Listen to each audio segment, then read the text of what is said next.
Hey guys, it's Daniel and Mariah. And today we're going to be talking about 4 tips for dating on a budget.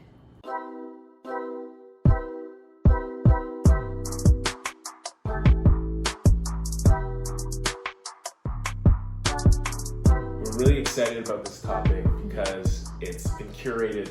This list has been curated For years and years carefully and years. for the last 6 years of our relationship as a married couple and dating probably even beyond 6 years. And so we're excited to be able to share it with you. Let's chat about it. Okay, do you want to share the first tip? Yes, so dating can be difficult, especially when you're on a budget. But we think that frugality doesn't have to get in the way of having fun. The first tip I would have for everyone who's trying to date on a budget is selling your excess. So like I've realized that there's things that are laying around the house, Or in your closet. or in my closet, or in our shoe closet, or in our storage closet, that people would pay a lot of money for, Yeah. and we value less than being able to go out for a date. Yeah. So what I started doing is just selling a bunch of things that I just didn't need. Like it'd be things like I have 2 gray sweaters and I only need one, so I'd sell the other one Such for a $50. minimalist. Strip down that closet, living frugally, simply. I heard that you will actually be selling something within the next hour. Yeah, so after we record today, I'm gonna be selling something. So he's truly Living into these values. So sell your excess. Like I think that the reality is there's things laying around that you value less than going out. So sell those things, make the extra 20, 30, 20 bucks 50 is bucks. 20 bucks. 20 bucks is 20 That bucks. could Use be a it. coffee date. Exactly. That could be a dessert date. Maybe. That could be a bottle of wine. It could be. It could be a few things. Like sell those things and get rid of them so that you can start dating on a budget. Okay, the next tip is to share.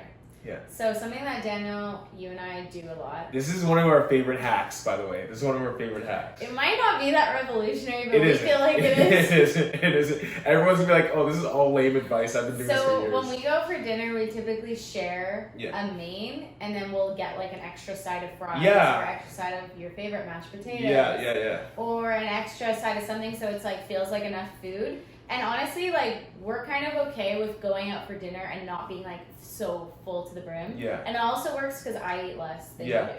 Yeah, and I think that it works best too with couples who have similar tastes Yeah. in food. But I really do think that sometimes people just have in their mind like, oh, 2 people are going out, so you order 2 mains. But like we realize that if we got like, say it's like pasta and a salad and some French fries on the side, or a burger and fries and ordered an extra order of fries on the side, it's like we're more than satisfied. And I think it works as well when you're going out for coffee or tea or a latte. Like when we go out, for Like, example, we'll get like a venti at Starbucks. yeah, like at the beginning of a road trip or something, we'll get a venti at Starbucks, which works out to be like, I think it's like 60 or 70% cheaper than if we both were to Got get to, like yeah. the small or the medium. What are the Starbucks names again? Tall, and grande. Yeah. The lingo. Anyways, but so this we'll is a huge share hack. like everything, drinks, dessert, Yeah. mains, and that just like, I think just at the end of the month you'd notice how it Yeah. adds up to less over Yeah. time, and Yeah. we don't mind. It's like a small sacrifice that we don't really notice. And I think one caveat I would provide to that is like, if you really value, so say, for example, he has like a really high value for his own Americano, and she doesn't like coffee, and she really likes tea, then get your own drinks. Yeah. Like I think it No all one's depends on, forcing you yeah, to no one's share. forcing you. It just depends on what you value. And maybe your expression of doing that is like, instead of going out to the movies, watching a movie inside, but there's ways for you to kind of live into that same value of like sharing it. You know what I mean? And what would you say if someone's like triggered by sharing? Like growing up in a big family or something like that. Yeah. Yeah, I'd say get over it. No. I knew you were gonna say that. No. Get over Yeah, it. because I think we both grew up in big families, and it was like the opposite for us. At least for me, I always grew up sharing with my brothers. Yeah. So for me, I'm like, And like if you are dating and sharing's hard, then just practice it and Work get on used to it, because marriage, you'll have to share a lot of it. and we don't have kids yet, but we hear You that have to kids share a means a lot. lot of sharing Yeah. as well. Yeah. I'll see like parents with their kids' fingers in their food and stuff like that. I'm like, There you go. Learn to share. Sharing is caring. What's the third one? The third one is choose one. So this is in the context of going out again. And I think that sometimes when people go out, they'll go out like once a month or less frequently or more frequently. But whenever they go out, they feel like they need to do the full meal deal. Like, oh, we need to grab drinks and we need to get dessert. It's like mains, it's not a date appetizers. unless we indulge in it. Yeah, and before you know it, you're spending like $160 for like one date night. And so something that we started doing, again, like we're not like cheap people. We're not like, I'd say we're frugal, we're mindful, but like we'll spend the thing if we value it. But something that we started doing, especially because we like in our weekly rhythm, we'll have a date night. Is like we'll just choose one. Yeah, so like we'll make dinner at home together. Yeah, and go out for dessert. And then we'll go out for dessert or go out for a drink or go out for a walk. We don't even sometimes always have to spend money. Exactly. And I think that there's a version too where it's like you go out for dinner, like go out for the main and come back in for a drink and dessert or whatever you want. And you know what I mean? Watch a movie together or like there's so many different ways you can do it, and I feel like for us, we live in a city and we're like really passionate about soaking up the city. Yeah. But that comes at a cost. Yeah. And so we've had to find a way like, okay, how can we soak up the city but not be like buying dinner at every place or buying... We just said of like, okay, who do we really think we are? I think there's people who like will go out. Like the reality is there's so many, we live in Vancouver, there's so many beautiful restaurants. We're not going to pretend we're loaded because we're not. So we're like, let's just do what we can. Let's experience the experience when we have the extra cash or whatever. But like as a rule of thumb, let's try to like be mindful of which one we're choosing. So that's choose one. Choose one. The last one.